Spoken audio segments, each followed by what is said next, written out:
a todos. Y la verdad es que soy yo el que tiene que agradecer porque es tanto lo que queremos compartir de un proyecto que llevamos tanto tiempo desde que se inició, o además con un enfoque que no solamente es, muchas gracias, que no solamente es la propia construcción del barco, sino el mensaje que siempre hemos dicho que tiene para nosotros y para toda la gente que estamos cada vez más implicándonos en el proyecto, el hecho de poder llegar con el barco navegando hasta Tiro, ¿no? La ciudad de Tiro está hermanada con la ciudad de Málaga, en el Líbano, y bueno, en Málaga hay mucha herencia fenicia. La uva pasa a Moscatel de Alejandría, los olivos milenarios de Periana, mucha artesanía, incluida para nosotros la carpintería Ribera, que siempre, nuestra embarcación más tradicional, siempre se había dicho que era de origen fenicio, ¿no? De poder estar aquí y poder compartir y agradecer personalmente toda la dirección, el apoyo y el aliento que se nos ha estado dando desde Carlos de Juan, desde el Arcoa, desde el principio que se inició el proyecto con el Museo Naval en el año 2011, donde se consiguió firmar incluso un convenio con el Ministerio de Cultura que hizo que el proyecto se declarara proyecto científico de interés público y para nosotros ha sido fundamental. Y trayendo aquí a la memoria al gran don Francisco Fernández González, al que tantísimo le debemos, tanto en la réplica del Fenicio como del Mercantil, que vamos también despacito con él, primero como persona y luego como investigador y como apasionado, como habéis mencionado aquí, de lo que es el mar, ¿no? De lo que es la mar. Había un cura en la parroquia nuestra de nuestro barrio que decía que marengo le decimos en Málaga a todas las personas que viven relacionadas con la mar, ¿no? Que marengo es toda persona que ama la mar, ¿no? Pues Francisco Fernández González para nosotros fue una persona totalmente marengo vivo de todo esto, ¿no? Se nos murió por el camino, pero dejó todo enfocado y por él precisamente es el mayor aliciente que tenemos para terminar el barco. Entonces él planteó aquí en Arco en el año 2013, en unas jornadas que hubo de arqueología, que el barco para nosotros realmente era como una maqueta. Nosotros decidimos, por el objetivo científico del proyecto, que la maqueta del Mazarrón, para definir lo que iba a ser la reconstrucción del Mazarrón, en vez de hacer una maqueta a escala, fuera el propio Mazarrón. ¿Por qué? Porque gracias a Dios, en el astillero, que ahora os pondré imágenes, el astillero Nereo, de donde vengo, es un astillero con mucha tradición de construcción naval en la zona. Está declarado Patrimonio Histórico Industrial de España desde el año 2017 y el oficio llevan 22 años queriéndolo declarar bien de interés cultural, porque se pidió en 2004 la declaración por parte de una plataforma ciudadana que implicaba muchísimas firmas de ciudadanos y entidades, pero la protección que le hicieron en la Junta de Andalucía, que fue la misma que se le había hecho a la carpintería de Ribera de Coria del Río, declarándola de interés etnológico, con una manera novedosa de aplicar la ley maravillosa, vinculándola con el lugar, en Coria se mantuvo y en el astillero Nereo le pidieron desde el ayuntamiento que se le quitara la protección porque se iba a hacer un proyecto de ordenación urbanística de la zona, ¿no? Desde entonces hemos tenido que acudir a los tribunales, de hecho ahora mismo hay dos contenciosos en marcha, porque la protección que se le había dado le había quitado la protección al lugar, ¿no? Y ahora acaban de resolver, después de la ejecución de sentencia que se ha tardado 6 años en iniciarse, una sentencia que se ganó hace 6 años, donde se le obligaba a la Junta de Andalucía a ponerle el vínculo a las instalaciones marítimas del astillero, pues acaba de determinar la Junta y es curiosísimo, ¿no?, que la carpintería de Ribera, es uno de los motivos del título, ¿no?, de la charla que queremos tener aquí, de lo que estamos hablando, porque es patrimonio marítimo, pues no se tiene que desarrollar en la ribera, porque las carreteras han evolucionado mucho en los últimos años, palabras textuales, y por lo tanto la carpintería ribera se puede hacer en lo alto del monte. Bueno, ese es el argumento para no darle el vínculo a la actividad, ¿no? En muchas de las imágenes del oficio que se van a ver ahí, pues, tanto para las tablas del barco como ¿sí?, lo que ha hecho la tradición, me ha encantado lo que ha comentado Carlos Avellaneda de la etnología naval, ¿no? Necesitamos tener bastante tiempo las maderas humedecidas en la mar, ¿no?, una mañana, horas, para luego ayudar mejor así a curarla para que le entre el salitre por dentro y luego dure más la madera, infinidad de cosas, ¿no? Además de que se adapte la madera que viene de los montes con la humedad que va a tener tanto en la construcción como luego, ¿no? Es incomprensible, ¿no? Entonces, el hecho es que el barco para nosotros no solamente es la reconstrucción de un barco, ni a nivel, solamente a nivel científico o a nivel de lo que sería la reconstrucción de un pez, ¿no? Sino que es poner el barco, todo el proceso, invitando además a que todo el mundo pudiera sumarse a participar en esa experimentación.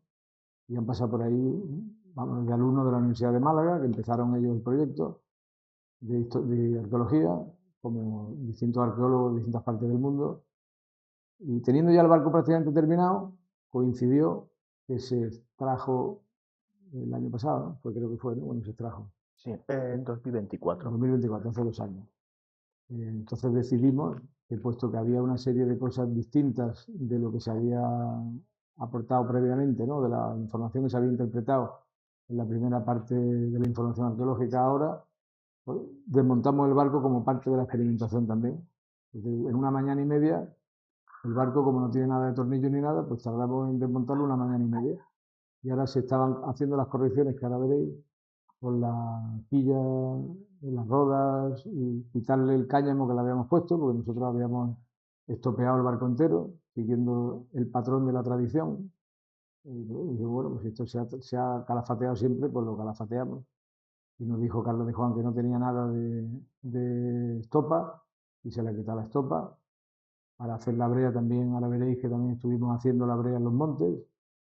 Entonces la idea, que es un mensaje previo que quiero aquí transmitir, es que para nosotros el barco está puesto a vuestra disposición y a la de la Armada, que siempre nos está apoyando en todos los trabajos que hacemos en el astillero desde hace muchos años, y nosotros a la Marina, que siempre ha trabajado el astillero con la Marina, tanto a nivel científico como a nivel del patrimonio marítimo que supone para nosotros encontrarnos con una embarcación de hace 2700 años, que para nosotros es el origen de muchas de las técnicas de ensamblaje, impermeabilización y materia prima de barcas nuestras, como son las barcas de Javea, como la veréis.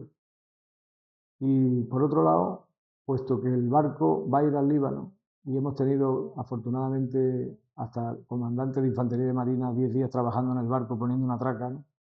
De personas que han estado destinadas en las misiones de paz en el Líbano. Uno de los mensajes que tenía el barco desde el principio y que lo sigue teniendo es un mensaje de paz en el Mediterráneo.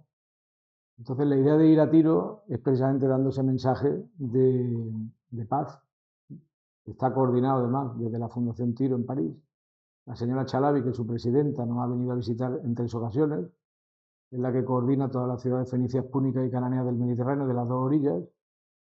Y el sueño que tenemos es votarlo proyectando la palabra paz en todas las lenguas mediterráneas desde la farola de Málaga, que le devuelva el mensaje el faro de Tiro, y luego que todas las ciudades que se sumen de la Fundación Fenicia, de la Liga de Fenicia, hagan lo mismo en todas las lenguas mediterráneas, ¿no? En castellano, catalán, árabe, hebreo, en todas las lenguas mediterráneas. Y luego, cada vez que el barco vaya a una ciudad de esta liga de ciudades fenicias, púnicas y cananeas del Mediterráneo, pues hay una jornada de diálogo y de todo esto, ¿no? Y además de enfatizar también en todo lo que ha supuesto la embarcación para traer cultura a Málaga y luego de la misma manera España llevarla a América en muchos casos, ¿no? Pues nos dijo un arqueólogo americano, Samuel Turner, con el que estamos de socio con el barco americano, que ellos tenían investigado también cómo los españoles llevan a América de la misma manera que trajeron los fenicios a la península ibérica muchas de las mercancías que luego se intercambian y se comercian. Entonces, para nosotros la embarcación en sí es un instrumento no solamente ya para la comunidad científica desde el punto de vista de la arqueología y del aspecto de la arquitectura naval, sino también del uso luego que le podamos dar todos. Y por eso queríamos agradecer personalmente el poder venir aquí para decirlo públicamente lo agradecido que estamos y el ponerlo a vuestra disposición. ¿Vale? Nadie tiene que poner ahí. Sí, ¿es esta posición? Sí. Perdón. Nada, no. Espérate.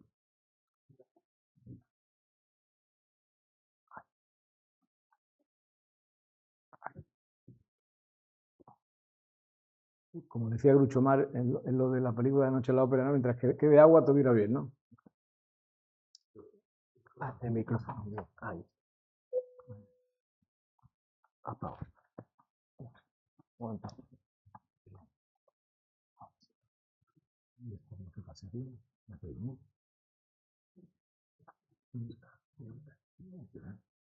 Y hemos querido, muchas gracias, hemos querido unir el título, por lo tanto, de estas dos realidades para nosotros, de lo que queremos aquí transmitir, ¿no? Que es el pecio de Mazarrón, vinculado con la carpintería de Ribera, que se ha conservado ahí en ese rincón de Málaga, porque nos parece increíble toda una serie de detalles técnicos, incluso desde el punto de vista de la arquitectura naval, cómo han llegado hasta nuestros días, ¿no? Que se pueden encontrar debajo del agua después de la extracción de un pecio y al mismo tiempo viéndola en una tradición que se ha conservado en tantas partes del mundo, ¿no? El astillero ahora mismo está en lo que hace finales del siglo XVIII era esa imagen, ¿no? Esta imagen que tenéis aquí son un grupo de pescadores, que en Málaga le decimos jabegotes, son los que llevaban la jávega, que es esta embarcación que hay aquí. Esto está pintado por un señor que se llamaba Mariano Sánchez, que le encarga a Felipe IV, cuando era infante, que pintara todas las zonas portuarias de España. Y pintó esta, ¿no? ¿Veis? Aquí está la catedral de Málaga, se ve ahí. Esto es un día de poniente, de vendaval, están ahí las gaviotas, la mar de vendaval. A las 12 del mediodía aproximadamente, porque aquí no se ve en la foto, pero aquí hay un burro que se lleva el cenachero, que es como le llamamos al que se lleva el pescado para subastarlo, y por las sombras, con la orientación que tiene esto, que es orientación norte-sur, la orientación del astillero también, norte-sur. Pues este monte que hay aquí pintado es el Cerro de San Telmo, que también está descrito por el que le encargara a Felipe IV que hiciera el Atlas del Rey Planeta, y describió esta zona como un cabo alto de peña encima del cual hay una torre, junto a la cual hay una ermita que llaman de San Telmo, actualmente el monte de San Telmo, que ya no queda nada más que desde aquí para allá, porque esta parte se dinamitó en 1880 y se voló para la piedra, utilizarla para ampliar el puerto. Y este monte de San Telmo, que para nosotros es muy significativo ya, hasta el nombre, San Telmo, sabéis que no era un santo, que era un beato, oriundo de Galicia, pero que tiene mucha devoción en todo el norte de España, ¿no? Creo que hasta en el País Vasco hay muchas ermitas de San Telmo, ¿no? San Telmo además es el patrón de los constructores navales, entre uno de sus advocaciones, vamos, de su patrón de los constructores navales, ¿no? Y se llama San Telmo la zona, ¿no? Este monte, para cualquiera que viva en Andalucía, se da uno cuenta de la importancia que tiene, porque a las 12:01 del mediodía, al socaire del monte, estaría produciendo algo fundamental para poder trabajar y hacer labores, que es la sombra. Entonces eso es común prácticamente en todo el Mediterráneo, este tipo de ubicaciones de talleres, de astilleros, que se montan ahí, de tinglados y de actividades de pesca, donde se producen a la sombra de ese monte, que con la brisa del mar, incluso hoy en día, a las 3 de la tarde, si alguien se pasa por la zona del barrio de Pedregalejo, va a ver a más de medio barrio, exagera un poco, pero bueno, a bastantes familias, a la sombra del muro, mientras que recibe la brisa, estando en la gloria, algunos durmiendo la siesta, otros tocando la guitarra, etc. Es algo realmente maravilloso. En esa maravilla de ese clima y de ese bienestar, pues se producen todas estas labores. Vamos, se sigue dando esto hace poco que se ha seguido pescando.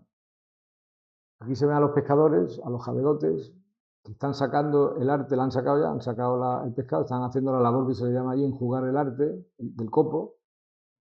Y esta imagen la quería poner aquí porque de alguna manera entrelaza lo que dice el título, ¿no? Lo que es la carpintería de Ribera de Pedregalejo, ¿no? Que está allí viva en el astillero, con el pecio de Mazarrón en torno a esa embarcación que se ve aquí, ¿no? Porque esta embarcación resulta que nos encontramos, esta sería la embarcación de Jave actualmente en construcción, se ha deformado un poco, no sé por qué, se ha deformado tampoco. Esta embarcación tiene de eslora 8 metros 16, si hablamos en centímetros, 2 metros 04 de manga y 68 centímetros exactamente de puntal, ¿no? De lo que sería la línea de los bancos.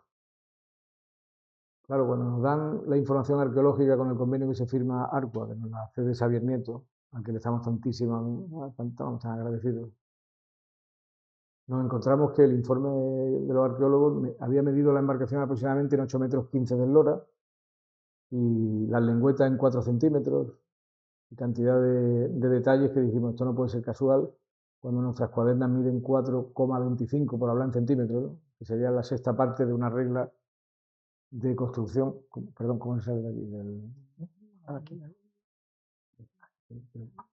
Pero pasaría un segundo de aquí, ¿no? Vale, vale. Aquí sería, aquí quiero poner la regla esta. Ahí. Este palo que hay aquí, esta regla de trazado, pues esto es una regla de trazado, mide en centímetros 1,02 m y la tenemos dividida por cada canto en una serie de partes iguales, ¿no? Pues son 4 partes iguales, la mitad, en otro de los cantos está dividida en 3 partes iguales, y si estamos hablando de que las lengüetas miden 4 centímetros, 4,25 para nosotros, estaríamos diciendo que es la sexta parte de esta medida, ¿no?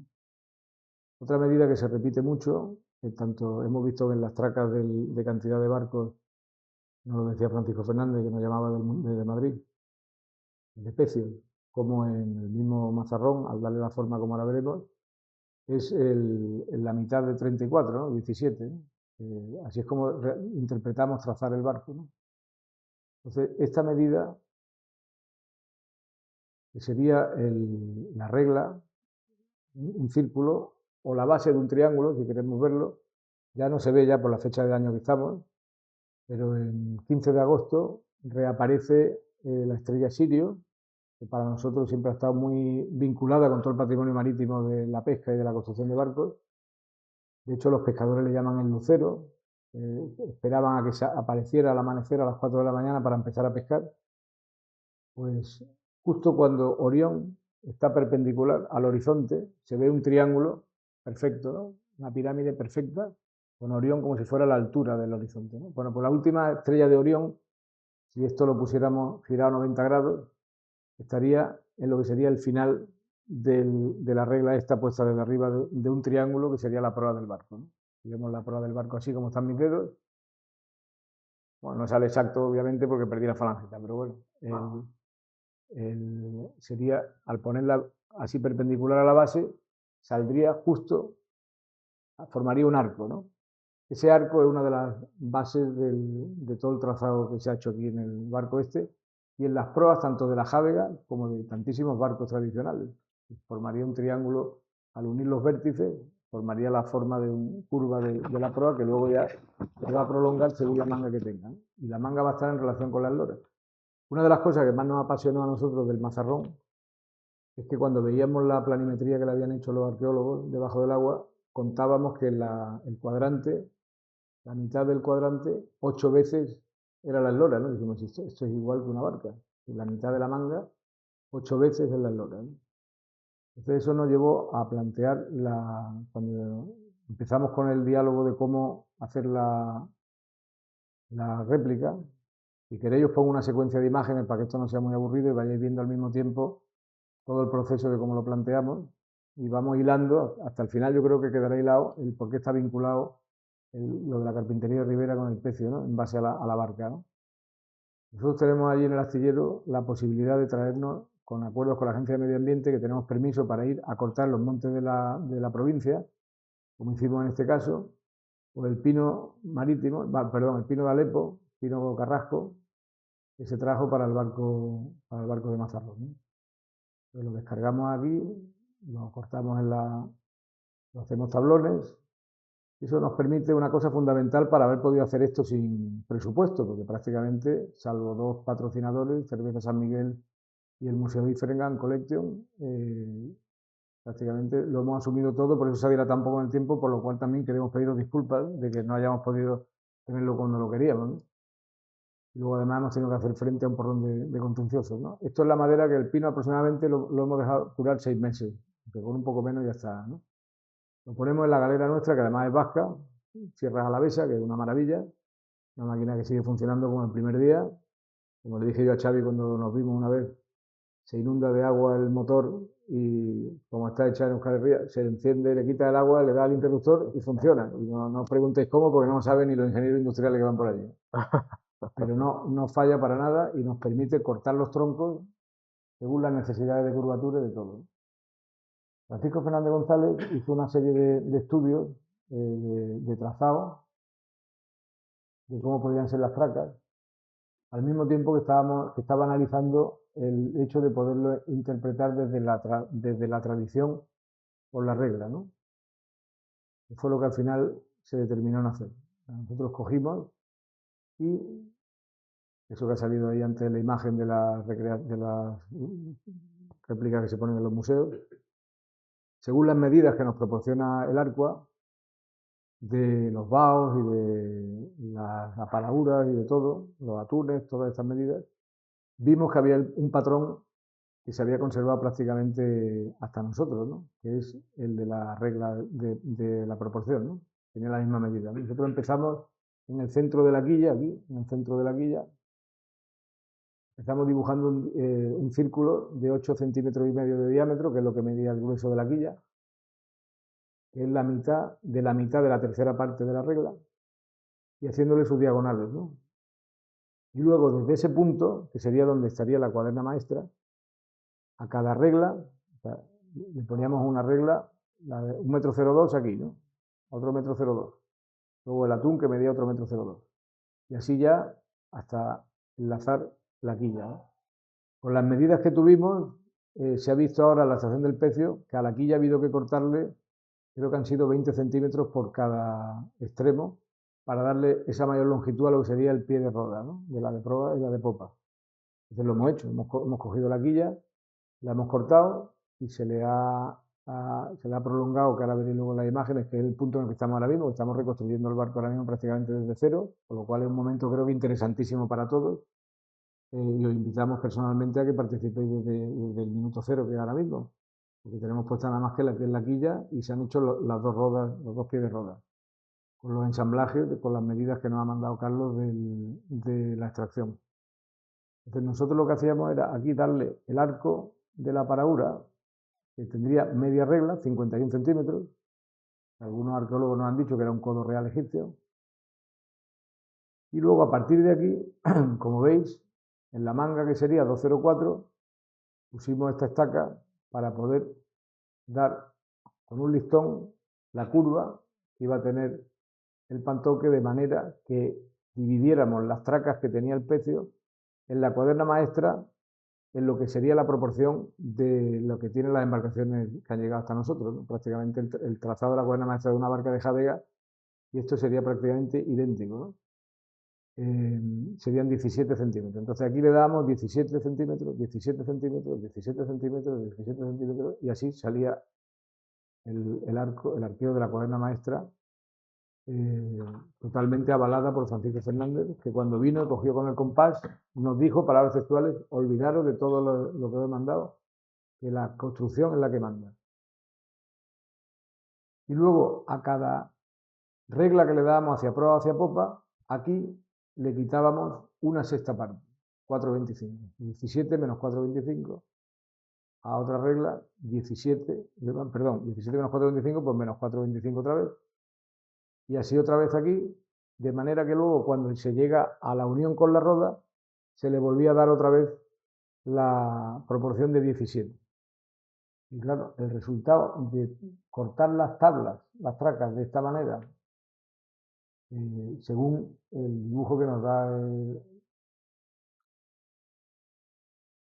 ARCUA, que me lo dio ese que salió también antes ahí por Carlos, y todas estas imágenes del pecio, que yo creo que las tenéis todos en la imagen.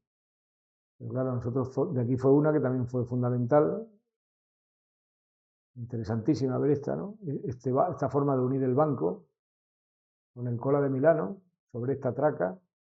Es que eso no ha dejado de hacerse. Eso en las barcas de Jávega lo seguimos haciendo. La barca que habéis visto en la imagen, que se está terminando, el año pasado que le pusimos el banco, se le hace exactamente el mismo ensamblaje aquí, y el triángulo del cola de Milano mide 17, mantiene la proporción, y las lengüetas se las hemos dado a 4,25, que sería la sexta parte, y así es como aparece el barco, ¿no?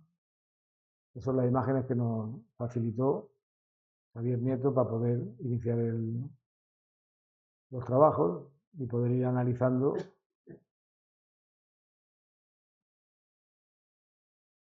sería el ancla.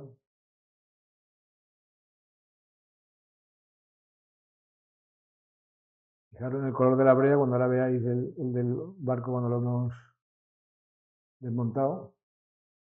En cuanto a las cuadernas estas que se ven aquí, no tenían función de cuadernas. El mismo Xavier nos lo dijo también, ¿no? Que era un barco que no tenía que tener cuadernas, que por qué las tendrían. Y Francisco Fernández ya contó aquí en 2013 que la función, desde el punto de vista de la arquitectura naval, que él le veía a estas cuadernas, no era nada más que darle fuerza a la carga que iba a recibir y el poder amarrar mejor las uniones, como se ve aquí, ¿no? De los extremos de las cabezas de las tracas, ¿no? Aquí se vio que, como hay aquí, ¿ves?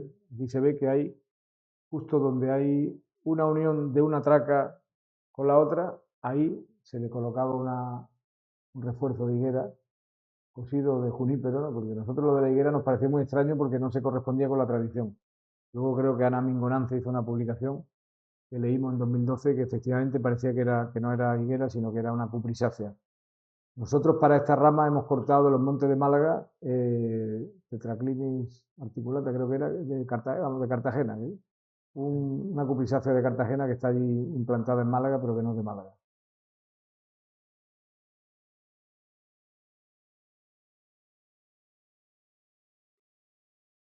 Con estas imágenes fuimos interpretando el darle la longitud de las uniones, pero corrigiéndolas desde la tradición. Que no está exactamente el pecio hecho exactamente igual que está aquí dibujado, sino interpretado con Francisco Fernández, viendo cómo estas geometrías que se ven aquí de uniones tienen su relación con el patrón del trazado, con la regla tradicional, y la hicimos más con la tradición, manteniendo ese patrón, ¿no?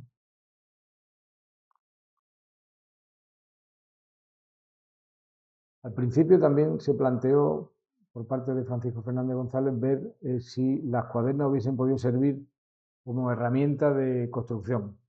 Y vimos que eso no, vamos, lo vimos al momento que no se podía porque eso no...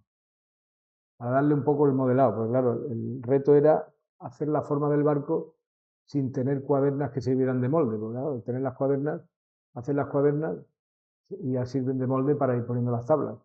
Aquí lo que nosotros queríamos era hacerlo como se hizo, como se tenía que haber hecho a lo mejor, entendiendo que no iba a llevar cuadernas ni siquiera para el modelado, sino simplemente por la geometría que va produciendo el propio trazado, ¿no? Hicimos 1800 lengüetas de olivo, que trajimos de los pueblos de la zona. Ese niño que veía ahí, uno de sus juguetes cuando tenía 3 años, ahora tiene 11, ¿no? Va a cumplir 12 horas. Era clavar lengüetas, a clavar muchas lengüetas, y muchos colegios han venido allí a clavar lengüetas en visitas escolares. O sea, que es un barco que ha sido también construido muy participativo por la sociedad a nivel de colegios y de becarios de Erasmus, de voluntarios y de alumnos de la universidad, ¿no? Que son las lengüetas. Y luego los clavos.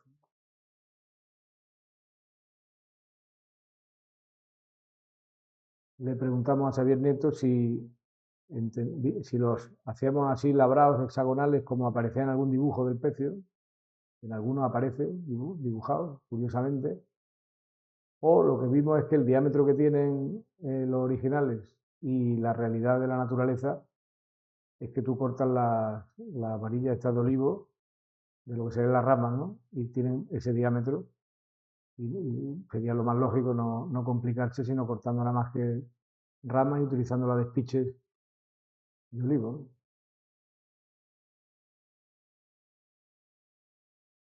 Luego documentamos también, que lo tenéis a vuestra disposición, todos los que son los trabajos de arqueología experimental, o de como se le quiera llamar, del trabajo de hacer los ensamblajes con herramientas, con la suela, con el formón, de los ensambles, y lo mismo las lengüetas también, las cajas de las lengüetas, los cepillos de mano, etcétera.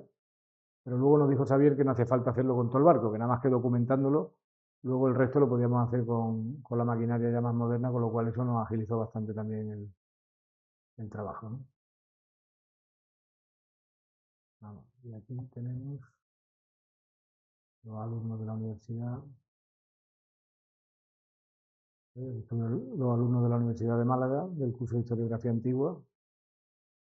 Ahora acabamos de firmar la semana pasada un convenio con toda la comunidad educativa de la universidad, alumnos, profesores, personal no docente, todo el personal de la comunidad educativa de la universidad para que pueda ir al astillero a hacer voluntariado, con lo cual creemos que eso va a darnos bastante empuje para los trabajos que están haciendo ahí. Y en lo que sería la fase del trazado este, ¿no? que hemos puesto aquí de las líneas, ¿no? Aquí se ve cómo íbamos llevando la proporción que tenía que llevar para verlo y luego ya esas medidas llevarlas al trazado sobre la tabla, ¿no?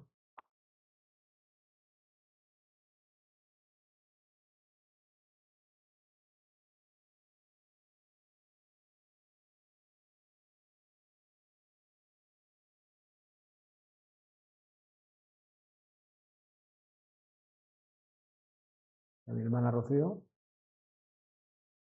ya se va viendo cómo se van, una vez que se están haciendo los ajustes de los cantos de las tablas, que es lo que mayor dificultad provocó. No, provoca siempre, ¿no? Pero en este caso más al no tener las cuadernas, ¿no? Pero la base de lo que es realmente toda la forma del barco, tal y como planteó Francisco en hipótesis, con la tradición llevada del trazado de la regla, estaríamos hablando que desde esta segunda paradura hasta la simétrica tendríamos 1,02 m, de lo que sería la regla, ¿no? Sería la base de esa pirámide. Pero es que da la circunstancia que cuando se traza una barca de Javega actualmente, se hace igual. Se hace un triángulo equilátero en el centro de la cuaderna maestra, y luego se hace como el invertido y otra vez el siguiente, la mitad del siguiente, ¿no? En la proa se hace ese mismo triángulo hacia la proa y hacia la quilla, y cuando empieza a unir los vértices, que es lo que estábamos haciendo ahí con los listones, con las longitudinales, los listones te dan la curvatura, ¿no?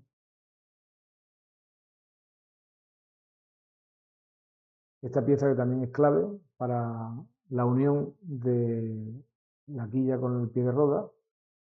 Nos chocaba muchísimo que pudiera llevar eso, un ensamblaje tan sencillo, sin pernos, sin nada, ¿no? Si eso va a tener consistencia.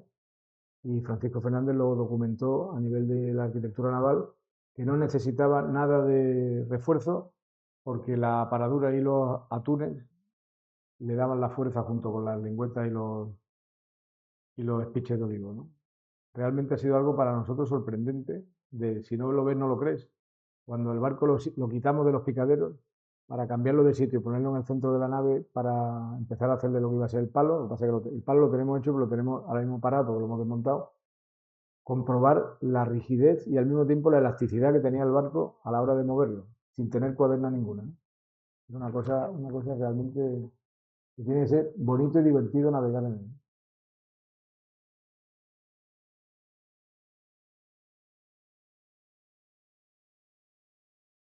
Y aquí tenéis la forma como íbamos tensando las tracas, haciéndole un torniquete a los cabos aquí en esta zona.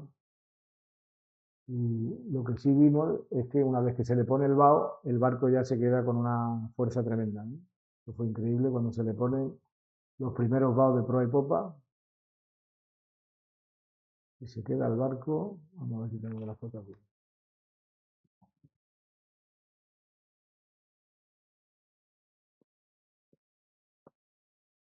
Solo hubo que hacerle una curva a las lengüetas en la traca esta de aquí. Y vimos si se curvaba en una olla, que se curvaban fácilmente, metiéndola en una olla, se doblaba el olivo, y después de estar hirviendo como si fuera un cocido, eso luego se curvaba sin problema a la hora de ponerlo, o si se cortaba aprovechando la veta del olivo. De las dos maneras lo hicimos para documentar luego cuál se iba a comportar mejor.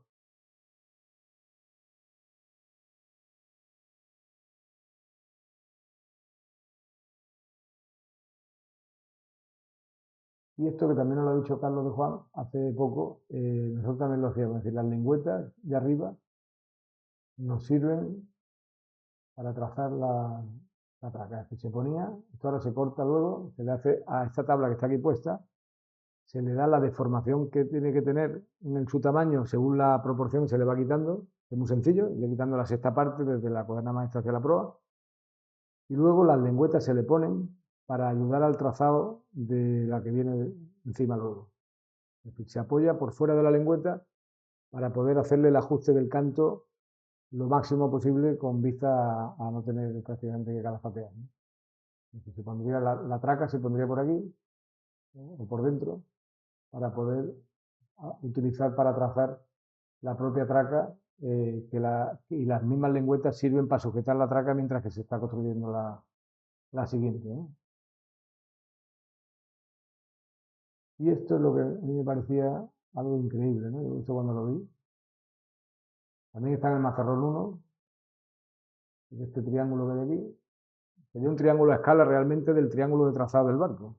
Si proyectamos este ángulo que hay aquí, hasta aquí, y de aquí a aquí, es el mismo triángulo equilátero que tiene aquí, y el mismo triángulo equilátero que está en Orión, lo podéis ver el 15 de agosto al amanecer, o a las 11 de la noche ahora en la primavera, ¿no? Porque va cambiando, ¿no? Y lo que es increíble es que ese es el mismo patrón de unir los bancos. A ver si lo tengo aquí. Ahí está la barca de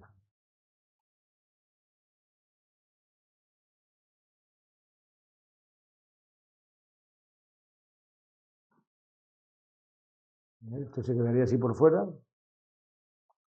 que tiene también para nosotros una explicación muy interesante, pues mucha gente dice, esto luego no se le quita, no se debería de quitar porque sería la manera de poderle tirar un cabo para poder ayudar al barco a vararlo, ¿no? Engancharle por fuera de los sobrantes de los bancos, de los baos, que tiene varios que le sobresalen, poder utilizarlos para poder tirar de ellos y al mismo tiempo si te cae a la mar sirve de escalera para poderte subir, ¿no? Este sería el ensamblaje. Esta traca que hay aquí en la jávega, esto también es para todos los que estamos aquí, yo creo que va a ser igual de sorprendente que para nosotros. En la barca de jávega, a esta traca se le sigue llamando todavía tabla del forro, tabla del forro. Y en la jávega no es el forro de la barca. Para que nos entendamos, en la jávega, ahora lo vais a ver, esta traca sería el durmiente, que es como se le llama a cualquier barco, ¿no? Se le pone una tabla por dentro de las cuadernas, un durmiente para recibir ahí los baos, etcétera, ¿no? Pues esta traca, que en la jávega es la única embarcación tradicional de Málaga, ni en los sardinales, ni en las bucetas, ni nada, se le llama tabla de forro nada más que en la jávega. Y se hace exactamente igual que está aquí. Esta misma imagen, el banco de la jávega ensambla exactamente igual sobre esta tabla. Lo que pasa es que esta tabla ya no es la tabla del forro, sino que se ha quedado dentro de las cuadernas se han puesto por fuera y luego se ha forrado el barco por fuera de las cuadernas. Y se ha quedado esa tabla ahí y sin embargo su nombre, en vez de ser durmiente, se le llama tabla del forro. Curiosísimo. Aquí la tenéis, esta sería una jávega que se hizo en 2008. Pues esta tabla, que sería un durmiente, ¿verdad, Xavi? En cualquier embarcación. Aquí, nosotros solamente en la jávega se le llama y se le conoce por toda la gente de la mar y por vamos, la nomenclatura de la propia barca, tabla del forro. La tabla del forro de la barca. El banco ensambla aquí y ensambla de la misma manera que ensambla el de Mazarrón, después de 2700 años. Aquí estuvieron unas becarias de Estados Unidos, de Luisiana, calafateando el barco, una de las razones por la que lo hemos desmontado, para quitarle todo el cordón de estopa.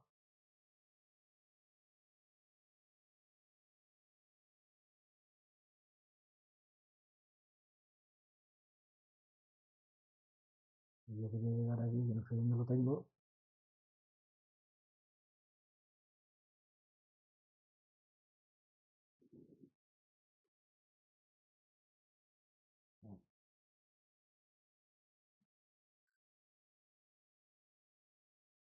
Ya la he liado. Uy, ya la he liado. Perdonad que ya la he liado. A ver, mira. Ahí está. Vale. ¿Cómo se pone el modo que se Mostrar si quieres ustedes. Ahí. Se ve. hace la faena? Nada. Aquí tenéis lo que sería la embarcación. El gobierno de la barca fenicia, como no estaba en el Pecio, consensuamos con Francisco Fernández, ya que tenía unos orificios en uno de los vaos, el último vao, ¿no? Que si se había conservado tanta relación con la tradición a la barca de Jávega de Málaga, ponerle una especie de, como tiene aquí, de tragante, donde aquí llevaría el remo de timón, ¿no? Un tragante que iría igual que este, ¿no? Por lo tanto, tenemos el Pecio de Mazarrón desde la herencia inmaterial o la etnología naval, como ha dicho Carlos, mismos materiales, mismos patrones de ensamblaje, misma técnica de impermeabilización con brea y mismas proporciones. La brea, para el Pecio, se volcó el ayuntamiento de Estepona. Ahí está enterrado mi padre, mis abuelos vienen de allí. El astillero originariamente antes de la guerra civil estaba en Estepona. Allí restauraron el horno de brea de los Almárgenes, que está en Sierra Bermeja, una de las zonas más bonitas que hay de sierra en la provincia de Málaga, lindando con el Parque Nacional de la Sierra de las Nieves, y con una plataforma ciudadana bastante activa para pedir que se incorpore también a la misma protección de Parque Nacional, para evitar que se pueda convertir en urbanizaciones. Y aquí tenéis a José Luis Ojeda, este señor de la izquierda, y al peguero Juan Cava de allí de la Sierra Bermeja, de 90 años, que se ofreció a encender otra vez el horno de brea que llevaba 60 años apagado, ¿no? Su vida había sido la de peguero, fundamentalmente, y estuvimos 4 días y 3 noches encendiendo el horno este de brea para poder, con ayuda de Antonio, que vinieron de Quintanar de la Sierra, vinieron ahí la primera noche, estuvieron ayudándonos. Fue una jornada muy bonita de hermanamiento de muchos pueblos de la zona que venían, por además el olor al alquitrán que iba oliendo en toda la comarca, y vinieron hasta de Burgos, los que llevan la Asociación de Real de Carreteros, que son pioneros con todo el tema de la brea, vinieron a ayudarnos y a picar allí los tocones de pino y a estar con nosotros cantando la canción de Yo soy peguero. Fue una cosa maravillosa. Y la gente por todos lados iba donde iba a salir de la brea. La brea no sabíamos si iba a salir hasta el último día.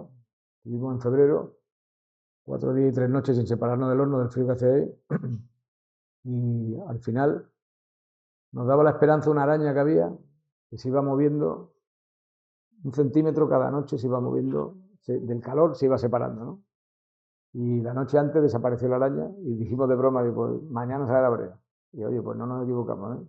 Empezó a salir la brea y se sacaron 3 bidones como este, patrocinado por el Ayuntamiento de Estepona, encendiendo el horno y haciendo una actividad con la gente y con la Agencia de Medio Ambiente.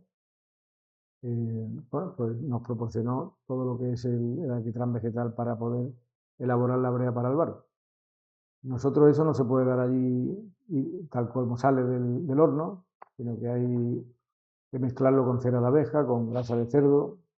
Nos tomamos unas tostadas siempre que hacemos eso, luego nos tomamos también unas tostadas con aceite de linaza, con sal o con agua del mar y con colofones, con la resina recién recolectada en primavera de los pinos también, para que le dé un poco más de consistencia y de elasticidad y no esté tan líquida, ¿no? Como se ve aquí en esta foto que se ve muy líquida, ¿no? Y así teníamos el barco prácticamente cuando lo desmontamos este año. Estaba un poco más avanzado que incluso que esta foto, pues ya habíamos puesto la siguiente, la tapa de regala, y estaba embreado entero por dentro. Lo llegamos a embadurnar de brea entero, ¿no?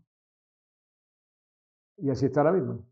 Lo hemos desmontado entero, ya está más avanzado porque se le ha quitado la quilla, los extremos que se le han cortado, y estamos ahora mismo recolocando la quilla con las correcciones que se le han hecho los ensamblajes nuevos, y vamos a empezar ya se ha empezado a montar, de hecho, todas las tardes vienen 2 voluntarios, perdón, 2 tardes de la semana vienen unos cuantos voluntarios, y ahora con los voluntarios de la Universidad de Málaga y un campamento que se va a poner profeso al barco este verano, pues esperamos tenerlo lo más pronto posible, de nuevo otra vez construido, con idea de traeroslo aquí a Cartagena y que lo tengáis, hablamos con la Armada para que lo tuvieran en el muelle de Alfonso XII, para que la Infantería de Marina, que se ofreció a hacer de mano de marineros para la investigación que hagáis los arqueólogos en la navegación.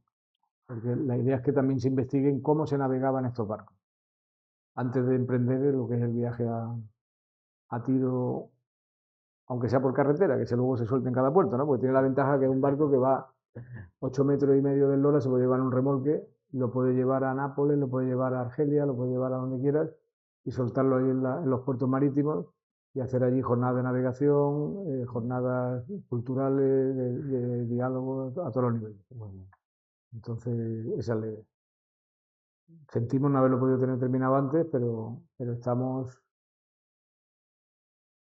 con mucho frente, desgraciadamente, relacionados con lo que sería la carpintería ribera, ¿no? Y esto, vamos a ver, antes de meterme aquí, yo quería contaros una cosa aquí también importante. El artículo de Francisco Fernández, que fue la ponencia que se hizo aquí en el año 2013, creo que fue,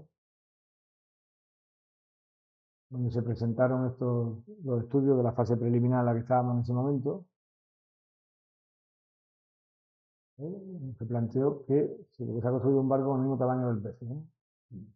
La construcción se ha revelado como una base imprescindible para investigar la arquitectura naval y las técnicas constructivas que están presentes en el barco original y ha sido fundamental para resolver numerosos problemas e incógnitas que planteaba la construcción de este barco, utilizando técnicas y herramientas de la carpintería ribera tradicional de Astilleros Medeo, escrita como patrimonio cultural inmaterial de Andalucía, y amenazado de derribo por una acera, por un tramo de 30 metros rectilíneos de acera con adoquines. En una jornada de patrimonio marítimo creo que me veía obligado a decirlo, ¿no? Los resultados de esta investigación afectan a la forma del casco, a los materiales, a su elaboración y a su ensamblaje, así como la estabilidad, la propulsión y el gobierno del barco, y permiten plantear con la seguridad del rigor deseado la consiguiente construcción de una réplica fidedigna y navegable del barco del Pecio Mazarrón II, que es el objetivo final del proyecto. Y luego utilizar el barco para lo que hemos comentado, para todos los fines, empezando por el del mensaje de paz en el Mediterráneo y de religación cultural, ¿no? Incluso llegamos a hablar mandarle un correo electrónico a Barenboim para que tuviera una tripulación mixta de las tres culturas en el barco, ¿no? En alguno de los puertos.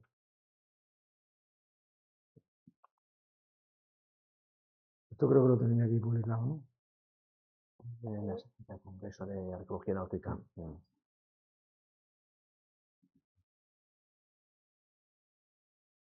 Esto, si alguien quiere profundizar en la antropología de la barca de Jávega, tenemos en la revista digital de la página web,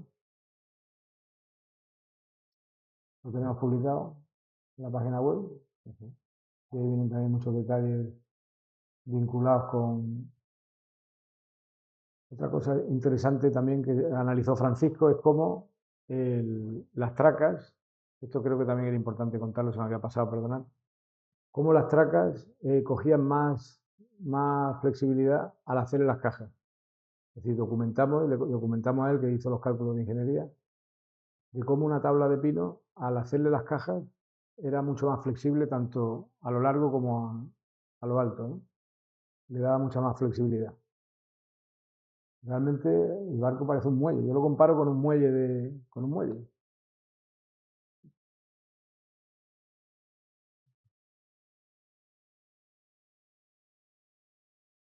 Y esto que es una cosa que también os queríamos plantear aquí para que la debatáis y nos la podáis decir. Estamos en ello, ¿eh? Sabemos que no es muy fiel. Hemos hablado con Carlos más de una vez. Nosotros tenemos varias incógnitas. Una de ellas es lo de ponerle el caballo o no ponérselo.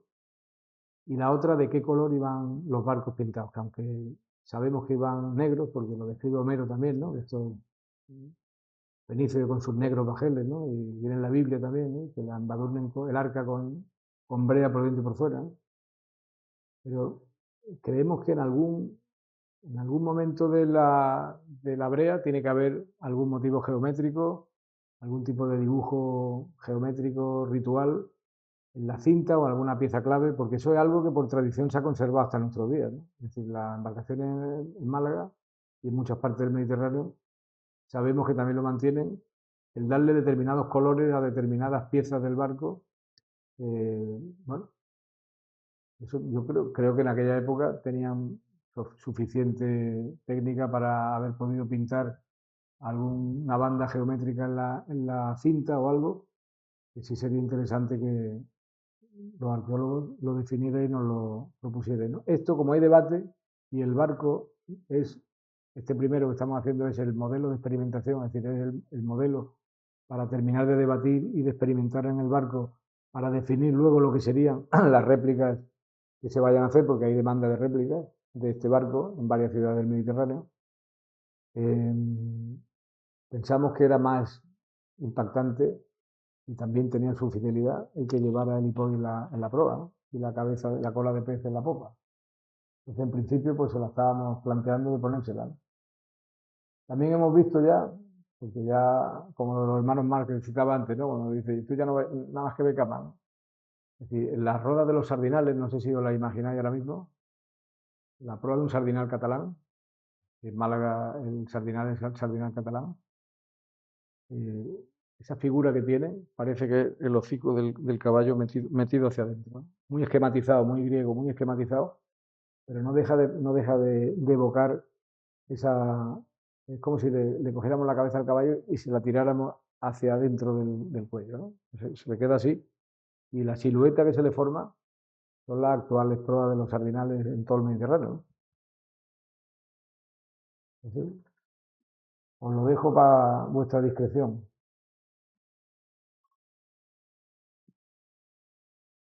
Yo creo que ya...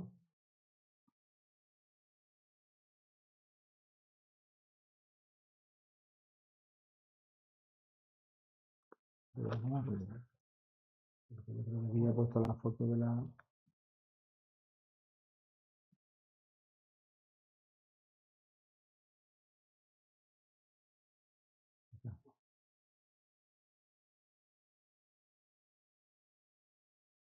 ¿Cómo se ve en grande?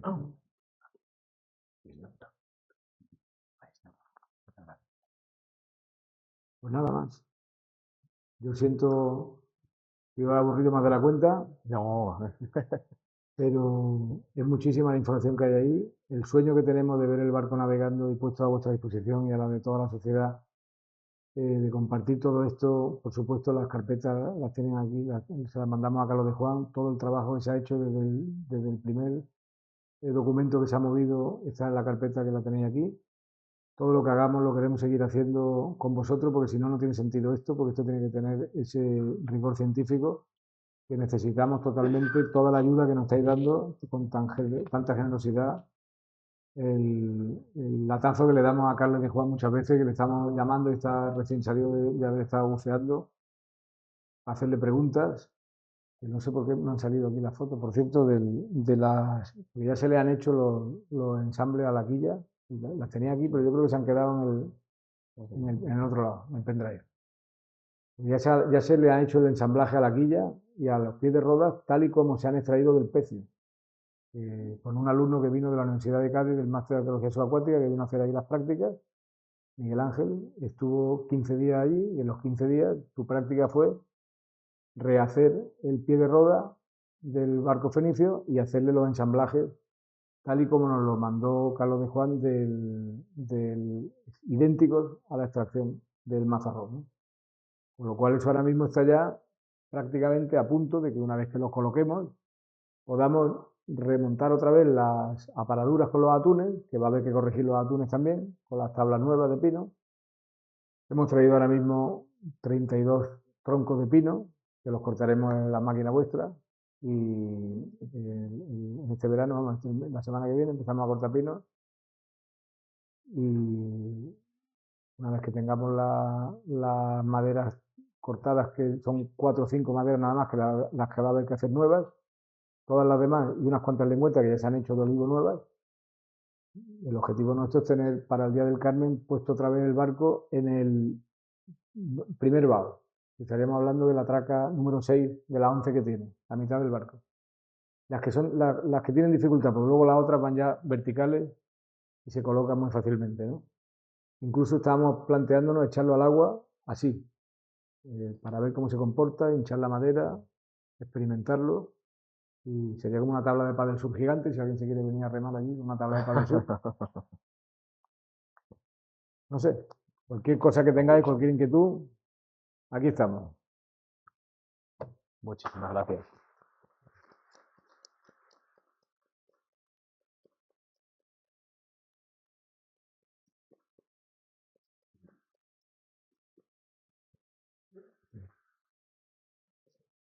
Muchísimas gracias, Alfonso, por tu valiosa contribución y por el trabajo que estés realizando. La verdad es que estas experiencias son impagables. Además, en tiempos tan remotos se va duplicando, triplicando incluso el valor de estas reconstrucciones para dar la clave de realmente cómo funcionaban, cuál era el destino final de cada uno de los ingenios que nosotros ahora vemos como algo muy distante. Se ha modificado tanto la arquitectura naval desde ese periodo hasta ahora, se han introducido tantos avances que estos experimentos de realmente cómo funcionaba, para nosotros son fundamentales. Es el contrapunto ideal de la experiencia arqueológica. Estamos muy agradecidos y, por supuesto, que tomamos la palabra. Esperamos ansiosamente la recepción del barco aquí en Cartagena y esperamos y seréis recibidos con toda la pompa que merece. Muchas gracias y sobre todo que además que tengáis el astillero a vuestra disposición para hacer intercambio, ir allí cuando queráis, disfrutar, jugar, como decía Francisco, con las maderas allí y vincular humanamente el proyecto a personas, ¿no? Porque yo una de las cosas que más alegría me ha dado, por ejemplo, hoy al llegar, ha sido encontrarme a Xavi en el hall ahí, ¿no? Es decir, por eso. Entonces, irnos conociendo a la gente, ir haciendo cosas en común y sabiendo que compartimos esa pasión que decir, humanamente es lo principal. Ya luego el barco es lo de menos, porque el barco se va a terminar y lo vamos a navegar todos y lo vais a tener aquí. Muchas gracias, Rafael.